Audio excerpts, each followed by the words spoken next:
বাংলাদেশ জাতীয়তাবাদী দলের ভারপ্রাপ্ত চেয়ারম্যান তারেক রহমানের সহধর্মিণী ও চিকিৎসক ডক্টর জুবাইদা রহমানের জন্মবার্ষিকী পালন করা হয়েছে। 18 জুন বুধবার সকালে বগুড়া শহীদ জিয়াউর রহমান মেডিকেল কলেজ ও হাসপাতালে ডক্টর জুবাইদা রহমানের লেখা হৃদরোগ প্রতিরোধে সহায়ক বই বিতরণ করা হয়। বইটি বিতরণ করেন cardiologist doctor ANM Monowarul Kadir Bitu. বইটি হৃদরোগে আক্রান্ত ও সাধারণ রোগীদের মাঝে বিতরণ করা হয়। এদিকে এদিন বগুড়া জেলা বিএনপি ও অঙ্গ সহযোগী সংগঠনের নেতাকর্মীরা জন্মদিন উপলক্ষে বৃক্ষরোপণ কর্মসূচি পালন করে।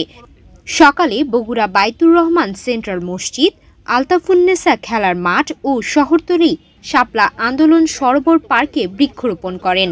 নতুন সেনোরা গাইনোকোলজিক্যাল সোসাইটি দ্বারা স্বীকৃত নিরাপদ ও সুগন্ধিমুক্ত স্যানিটারি ন্যাপকিন সেনোরা। এ সময় উপস্থিত ছিলেন বিএনপি চেয়ারপারসনের উপদেষ্টা মণ্ডলীর সদস্য হেলালুজ্জামান তালুকদার লালু, বগুড়া জেলা বিএনপির সভাপতি রেজাউল করিম বাদশাহ, বিএনপি কেন্দ্রীয় নির্বাহী কমিটির সদস্য বিপি সাইফুল ইসলাম, জেলা বিএনপির সাবেক সাধারণ সম্পাদক জয়নাল আবেদিন চান, জেলা বিএনপির সাংগঠনিক সম্পাদক সাইদ উন নবী সালাম, বিএনপির মিডিয়া বিভাগের দায়িত্বপ্রাপ্ত কর্মকর্তা সাংবাদিক আব্দুল কালাম আজাদ ও বিএনপির নেত্রী নিগার সুলতানা তিথিসহ অনেকেই।